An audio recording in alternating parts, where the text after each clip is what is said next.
Hello मेरे प्यारे दोस्तों, स्वागत है आप सभी का आपके अपने यूट्यूब चैनल पे। मेरे प्यारे दोस्तों, आज हम लोग बात करेंगे स्टेट के बारे में, इट मीन्स राज्य के बारे में पढ़ेंगे, जो कि आपके एग्जाम के लिए काफ़ी इंपॉर्टेंट टॉपिक है, आपको पता है। तो चलिए इस वीडियो में आखिर हम लोग पढ़ेंगे क्या, किसी टॉपिक पर बात करेंगे, राज्य में क्या क्या पढ़ेंगे। तो सबसे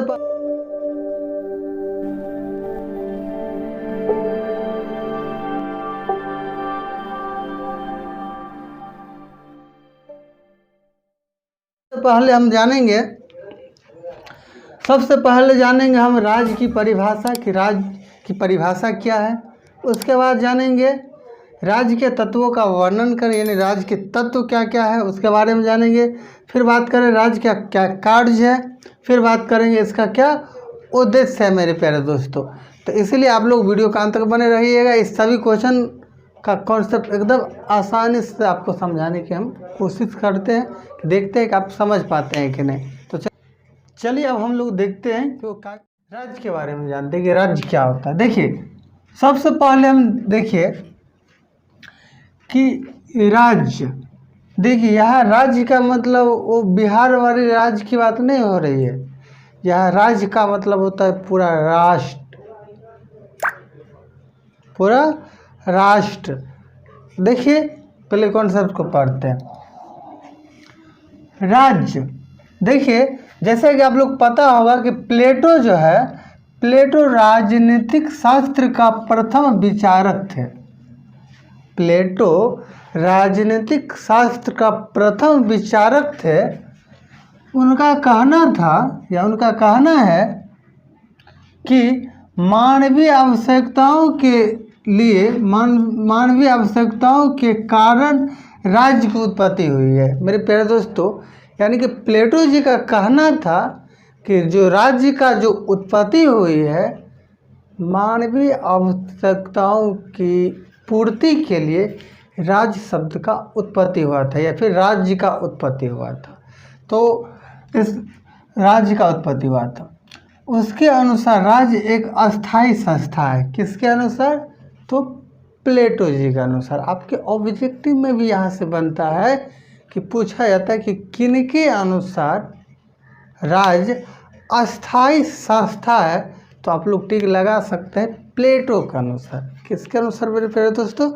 प्लेटो के अनुसार। इससे आप याद रखेंगे और ध्यान रहे कि आप एग्जाम में जब लिखते हैं तो अपना इच्छा से राज्य क्या होता है वो तो लिखना ही है, अभी हम समझा देंगे। उसके बाद आप अपने अकॉर्डिंग आपका जो लैंग्वेज लगे उस हिसाब से आप लिखिएगा एग्जाम में।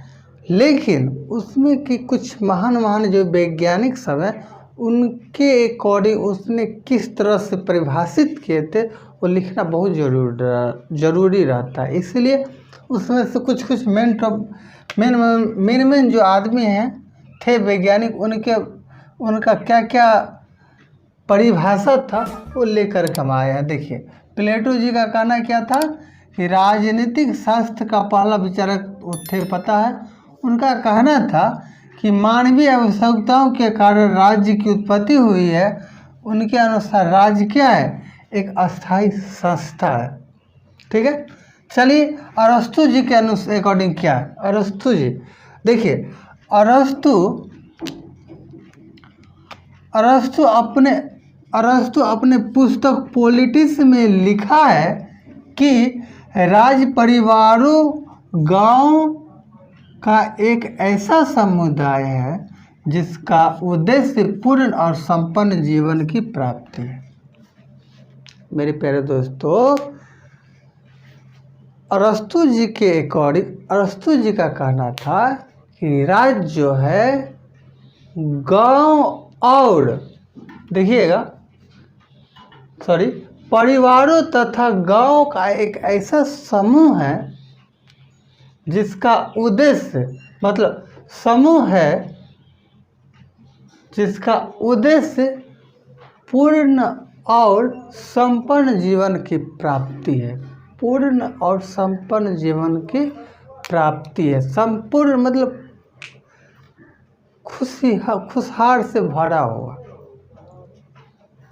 किसी भी चीज़ की कोई दिक्कत ना, किसी भी चीज़ की कोई परेशानी कमी ना हो, सब कुछ से भरण पोषण हो, इस तरह से मतलब। इसीलिए किसी भी व्यक्ति को किसी चीज़ का दिक्कत ना हो, ये कहने की कोशिश कर रहे हैं कि परिवारों तथा गांव का एक ऐसा समुदाय है जिसका उद्देश्य पूर्ण और संपन्न जीवन की प्राप्ति है।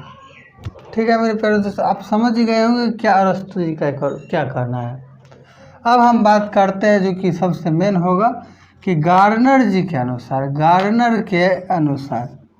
गार्नर जी के अनुसार क्या है, तो राज्य अल्पसंख्यक एवं बहुसंख्यक व्यक्तियों का, राज्य अल्पसंख्यक एवं बहुसंख्यक व्यक्तियों का एक ऐसा समुदाय है जो किसी प्रदेश के निश्चित भूभाग में अस्थायी रूप में रहता हो। यहाँ भूभाग की बात का, भूभाग का मतलब होता है कि भू मतलब होता है भूमि या फिर जमीन, और भाग मतलब टुकड़ा या हिस्सा। तो वही भूभाग में अस्थायी रूप में रहता हो, जो बाहरी नियंत्रण से मुक्त हो, बाहरी नियंत्रण से मुक्त हो, जिसका संगठित शासन हो तथा जिसके आदेशों का पालन नागरिकों का विशाल समुदाय करता हो।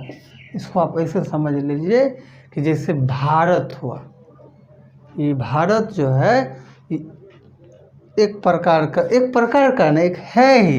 भारत एक राज्य के तौर पर खुद जानिए कि भारत एक राज्य है, और फिर इस डेफिनेशन को पढ़िएगा, आप समझ में आपको आ जाएगा कि क्या है, कि राज्य अल्पसंख्यक एवं बहुसंख्यक व्यक्तियों का एक ऐसा समुदाय है जो किसी प्रदेश के निश्चित भूभाग में अस्थायी रूप में रहता हो, जो बाहरी नियंत्रण से मुक्त हो, जिसका संगठित शासन हो तथा जिसके आदेशों का पालन नागरिकों का विशाल समुदाय करता हो। आई होप आपको गार्नर जी के अकॉर्डिंग क्या बोले थे ये समझ में आ गया होगा। आपको लिखना भी है ये, यहाँ पर पकड़िएगा। मतलब राज्य का डिफिनेशन यही था कि आपको राज्य के बारे में पूछे कि राज्य को परिभाषित करे, तो आप प्लेटो जी के बारे में, प्लेटो जी क्या बोले थे राज्य के बारे में, उनके बारे में गार्नर जी क्या बोले थे वो लिख देना है। अरस्तु क्या बोले थे ये लिख देना। ये महान वैज्ञानिक थे। ये सब पॉलिटिकल साइंस में जब आप पढ़िएगा तो पॉलिटिकल साइंस के क्षेत्र में महान वैज्ञानिक ये तीनों थे। तो इसलिए इस तीनों का हम परिभाषा जो दिए थे वो लोग, वो लिख करके आपको लाए थे और आपके लिए ला दिए थे। आप लोग इसे नोट कर लीजिएगा और इसे याद कर लीजिएगा, ठीक है। तो चले, जब ये समझ में आ गया तो अब हम देखते हैं कि इसके क्या क्या तत्व है, यानी राज्य जो है, राज्य का क्या क्या तत्व है, इसके क्या क्या तत्व है, इसके बारे में जानते हैं मेरे प्यारे दोस्तों। देखिए, राज्य का जो तत्व की बात करें तो कुल मिलाकर ये मुख्यतः 4 ही है। राज्य का तत्व कितना है? 4 है, जो आपको याद रखना है, बहुत ही ज़रूरी है। राज्य के तत्व की बात करें तो 4 है। कौन कौन है सर?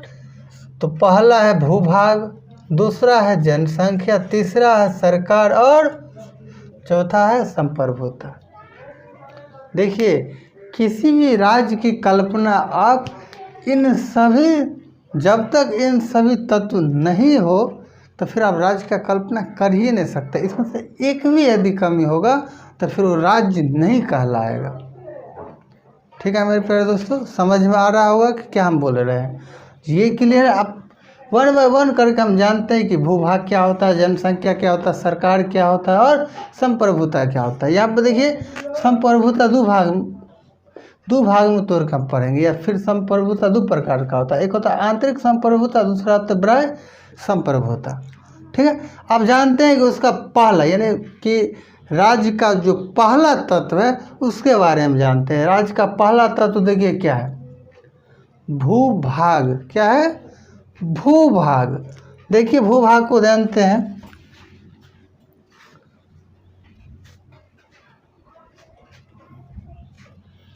देखिए भूभाग को जानते हैं।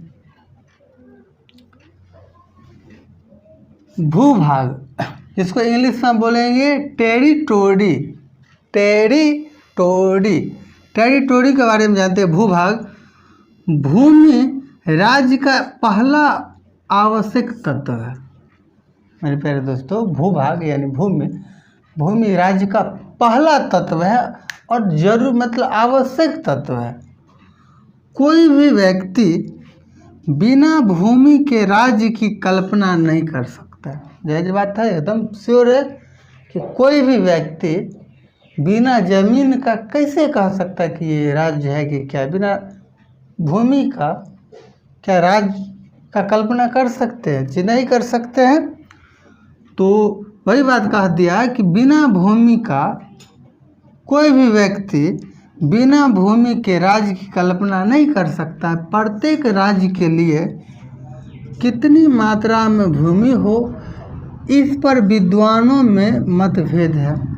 राज्य की भूमि, जैसे कि राज्य की भूमि की बात करें तो उसमें चीन आता है, भारत है, रूस है और अमेरिका है की तरफ विस्तृत हो सकती है। राज्य का जो भूमि होता है मेरे प्यारे दोस्तों, ये बड़ा हो सकता है। जैसे भारत, चीन, रूस, अमेरिका, इस सब का कितना भूमि है, इन कितना बड़ा है वो तो आपको जानते ही हैं, पता ही है। तो इतना बड़ा राज्य हो सकता है, जिस प्रकार भारत एक राज्य है उसी प्रकार। तो ये तीनों क्या है, बड़ा बड़ा क्या है, राज्य है। ठीक है। अब जानते हैं, फिर इसमें लिखा है दूसरे ओर आप कह सकते हैं, जैसे इंग्लैंड छोटा देश है ना देश, लेकिन राज्य हम कहेंगे उसको। जर्मनी है, फ्रांस है, पाकिस्तान है, हाँ, बांग्लादेश है और श्रीलंका की तरह कम भूमि का भी राज्य हो सकता है। देखिए, राज्य कम भूमि जिसके पास में है वो भी राज्य हो सकता है उसका, लेकिन उसके पास में 4 तत्व जरूर होना चाहिए। यदि जिस किसी भी मतलब कि कम भूमि का हो, लेकिन यदि तीनों तत्व या फिर चारों तत्व यदि होगा उसके पास, तो एक राज्य कहलाएगा, अन्यथा नहीं कहलाएगा। तो इस सब के पास में भूमि कम है। आप नक्शा में जाकर देख सकते हैं, बगल में आ रहा होगा, आप देख सकते हैं वहाँ से। कम भूमि का भी राज्य हो सकता है। ठीक है। अब देखिए, अरस्तु जी के अनुसार क्या कहता है, वही राज्य अच्छा होता है जो एक ओर जमीन और 3 ओर पानी हो। मतलब अरस्तु जी कहते हैं कि एक अच्छा राज्य वही होता है जिसके एक ओर जमीन हो और बाकी 3 ओर पानी ही पानी हो। राज्य क्या होता है, अच्छा होता है। क्यों? क्योंकि सेफ्टी तौर पर। तो आपको इतना पता चल गया, पहला समझ में आ गया कि पहला तत्व क्या है। मेरे प्यारे दोस्तों, राज्य का पहला तत्व क्या है, भूभाग। राज्य का पहला तत्व भूभाग। दूसरा तत्व के बारे में अब हम लोग जानते हैं कि जिसका नाम है जनसंख्या। क्या है, जनसंख्या। आखिर जनसंख्या में पढ़िए, जिसको इंग्लिश में बोलते हैं पॉपुलेशन। क्या बोलते हैं, पॉपुलेशन। देखिए, जनसंख्या राज्य का दूसरा आवश्यक तत्व है। जनसंख्या राज्य का आवश्यक दूसरा तत्व है। प्लेटो जी ने आदर्श राज्य के लिए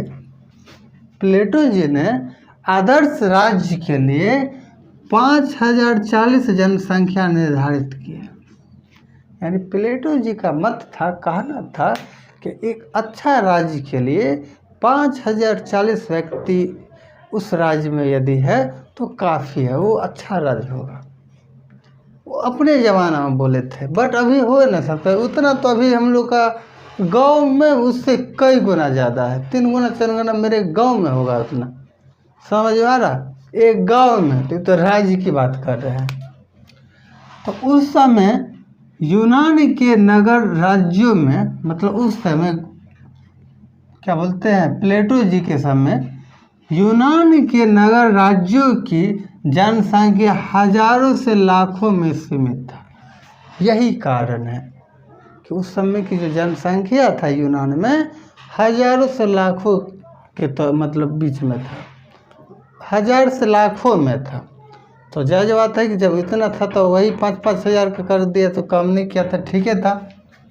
किंतु आधुनिक युग में बड़ी बड़ी जनसंख्याओं वाले राज्य का विकास हुआ। आधुनिक युग में क्या हुआ, बड़ी बड़ी जनसंख्या वाली मतलब राज्य का विस्तार हुआ। जैसे भारत, चीन, अमेरिका, रूस, इस सब को देखिए ना कितना ज़्यादा जनसंख्या है। जैसे बात करते यहाँ से भी एक क्वेश्चन बनेगा, आपके कंपटीशन के भी एग्जाम में बन जाता है कि दुनिया के सबसे बड़ी या फिर दुनिया में सबसे बड़ा जनसंख्या वाला राज्य या फिर राष्ट्र या फिर देश कौन है? तो है चीन है मेरे प्यारे दोस्तों। क्या है? चीन। कितना जनसंख्या है? तो आप लगभग कह सकते हैं 1 अरब जनसंख्या है चीन में। कितना है? 1 अरब। दूसरा नंबर पे आता है हमारा भारत। दूसरा नंबर पे आता है हमारा भारत। मेरे प्यारे दोस्तों देखिए 2020 के अनुसार कहेंगे तो हमारे भारत में जनसंख्या की बात करें तो 138 करोड़ जनसंख्या था। 138 करोड़ 2020 में। लेकिन 2022 के अकॉर्डिंग बात करें, 2022 में यानी 2022 में तो 140 करोड़ प्लस हो चुका है। 140 करोड़ प्लस हो चुका है। तो चलिए, एक नंबर में कौन है? चीन। दूसरा नंबर में कौन है? जनसंख्या। समझ गए होंगे कि किसी भी राज्य का दूसरा सबसे मेन तत्व कौन है? तो जनसंख्या है। तीसरा, अरे घर बना लीजिएगा, घर में आदमी ही नहीं रहेगा तो किस काम का? इसलिए तो ज़रूरी है ना। तो इसी प्रकार जनसंख्या ज़रूरी है। जिस प्रकार भूमि मतलब पहले ज़मीन ज़रूरी है, ज़मीन ज़रूरी मतलब ऐसे समझिए घर, पहले घर बनाइए, ठीक है। पहले घर ज़मीन होना चाहिए, फिर उस पर घर बनाइए। घर में क्या होना चाहिए? आदमी होना चाहिए, तो जनसंख्या हो गया। अब समझिए सरकार। सरकार क्या होता है सर? गवर्नमेंट, इंग्लिश में बोलते हैं। देखिए इसको समझते हैं कि राज्य का तीसरा आवश्यक तत्व होता है। राज्य का तीसरा आवश्यक तत्व है क्या? सरकार। किसी भी राज्य के अंतर्गत केवल जनसंख्या और भूभाग से काम नहीं चलता है। केवल जनसंख्या और भूभाग से काम नहीं चलने वाला है। घर बना लीजिएगा, आदमी आ गया, क्या चल जाएगा? नहीं, आप शांति नहीं रह सकते। शांति रहने के लिए आपको सरकार की आवश्यकता पड़ेगी। देखिए तो वही बात कह रहा है कि भूभाग में काम नहीं चलता, भूभाग से काम नहीं चलता, बल्कि राज्य की विशाल जनसंख्या को एकता के सूत्र में बांधने के लिए एक कानून संगठित या संगठन की आवश्यकता होती है। इसीलिए सरकार नामक संस्था का निर्माण किया जाता है। अब राज्य में कितना ज़्यादा जनसंख्या होगा, जनसंख्या ढेर सारा है, उतना आदमी बिना सरकार का कैसे काम रह सकता है? शांति पर रह ही नहीं सकता। ढेर सारा वहाँ खूब लड़ाई ढुसकम होता रहेगा, है ना। तो उसी को कंट्रोल करने के लिए या फिर उसी को बांधने के, सबको एकता में बांधने के लिए, सबको मिला के रखने के लिए सरकार की आवश्यकता होती है। मेरे प्यारे दोस्तों, सरकार की आवश्यकता होती है। तो यही बात कह रहा है कि सरकार, तो राज्य को सरकार की भी आवश्यकता पड़ती है। इसका तीसरा मेन तत्व है क्या है? राज्य। देखिए राज्य की बात, सरकार की बात की है तो सरकार का 3 अंग होता है, जरूर याद रखिएगा आप लोग। सरकार का 3 अंग होता है। पहला होता है व्यवस्थापिका, दूसरा होता है कार्यपालिका, तीसरा होता है न्यायपालिका। मेरे प्यारे दोस्तों, तो सांसद के 2 सदन को कहा जाता है। सांसद का जो 2 सदन होता है उसे हम कार्यपालिका कहेंगे। सांसद का 2 सदन क्या क्या होता है सर? पहला होता है उच्च मतलब निम्न सदन और दूसरा होता है उच्च सदन। निम्न सदन मतलब निचला यानी लोकसभा, उच्च सदन मतलब राज्यसभा। देखिए 2 सदन होता है, लोकसभा और दूसरा राज्यसभा। ठीक है,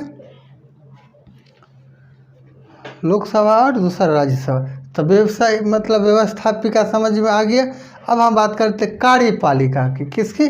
कार्यपालिका। कार्यपालिका सरकार का वह अंग या सदस्य है जो विधायिका के द्वारा बनाए गए नीतियों और कानून को लागू करने का काम करते हैं। जितना भी विधायिका के द्वारा कानून बनाया जाता है उसे लागू करने का काम कौन करता है? कार्यपालिका का काम होता है करना। तीसरा होता है न्यायपालिका। किसी भी जनतंत्र के 3 प्रमुख अंग में से एक है, यानी एक है, अन्य 2 अंग है, जिससे कार्यपालिका और व्यवस्थापिका, ये जो है इस तीनों का मतलब। तो न्यायपालिका समझ गए। न्यायपालिका किसी भी जनतंत्र के 3 प्रमुख अंगों में से एक होता है। क्या? न्यायपालिका। तो चलिए न्यायपालिका के बारे में भी आप लोग इसके बारे में देखिए, इसके बारे में विस्तार से जानने के लिए इसका वीडियो हम बना देंगे, आप समझ लीजिएगा। बस फिलहाल अब इतना समझिए कि राज्य का 3 मेन तत्व अंग होता है। कितना होता है? सॉरी, सरकार का कितना अंग होता है? 3 गो। कौन कौन? व्यवस्थापिका, कार्यपालिका और न्यायपालिका। इसे आप याद कर लेंगे। चौथा पॉइंट है तत्व का मतलब राज्यों का सबसे मेन और सबसे अहम तत्व है चौथा, जिसका नाम है संप्रभुता। देखिए, अब आपने जमीन ले लिया, घर बना लिया, उसमें ढेर सारा आदमी भी हो गया, मतलब राज्य में ढेर सारा आदमी भी हो गया, उसे कंट्रोल करने के लिए सरकार भी आपको मिल गया, सरकार भी हो गया। अब सरकार काम कैसे करेगा? जब सरकार को पावर दीजिएगा तभी ना आदमी काम करेगा। बिना पावर का कौन कैसे काम कर सकता है? इसलिए अब हम सरकार को पावर भी देंगे। कैसे? देखिए, संप्रभुता है। संप्रभुता जरूरी है। क्यों? संप्रभुता राज्य की ऐसी विशेषता है, किसी भी राज्य की संप्रभुता ऐसी विशेषता होती है जिसके कारण वह अपनी इच्छा के अलावा अन्य किसी से भी सीमित नहीं होती है। मतलब अन्य किसी से भी सीमित नहीं होता। ये गार्नर जी के अकॉर्डिंग है, इसका डिफिनेशन है। किसका? संप्रभुता का। आप यहाँ से जानिएगा, भूमि, जनसंख्या और सरकार से ही राज्य का निर्माण नहीं हो जाता। राज्य का जो निर्माण है भूमि, भूभाग जो पढ़े हैं, भूमि, जनसंख्या, सरकार, इससे ही काम नहीं चल जाता। मतलब इससे ही राज्य का निर्माण नहीं हो जाता है। उसके लिए सरकार चलाने के लिए शक्ति की आवश्यकता होती है। शक्ति की आवश्यकता होती है। यह शक्ति संप्रभुता से ही होती है। मेरे प्यारे दोस्तों, संप्रभुता 2 भाग में बांट के हम लोग पढ़ते हैं। क्या? तो पहला देखे थे आप लोग कि आंतरिक संप्रभुता, दूसरा पढ़े थे बाहरी या बाह्य संप्रभुता। मेरे प्यारे दोस्तों, इसका पॉइंट बाय पॉइंट हम टॉपिक संप्रभुता पर मतलब जितना आप पढ़े हैं, जैसे कि सरकार अलग से एक वीडियो बना के दे देंगे, संप्रभुता अलग से देंगे। तो फिलहाल अभी राज्य के बारे में जब आपसे बात करेगा ना, तो इतना आपको लिख देना है और लिखना है। मेरे प्यारे दोस्तों, जैसा कि राज्य का डिफिनेशन आप पढ़ लिए, इसके तत्व पढ़ लिए, अब हम लोग जानते हैं कि इसका क्या कार्य है, फिर जानेंगे इसका क्या उद्देश्य है। मेरे प्यारे दोस्तों, अगले वीडियो में हम लोग जानेंगे राज्य का क्या कार्य है और उसका क्या उद्देश्य है। राज्य का क्या उद्देश्य है। तब मिलते हैं अगले वीडियो में, तब तक के लिए बाय एंड टेक केयर।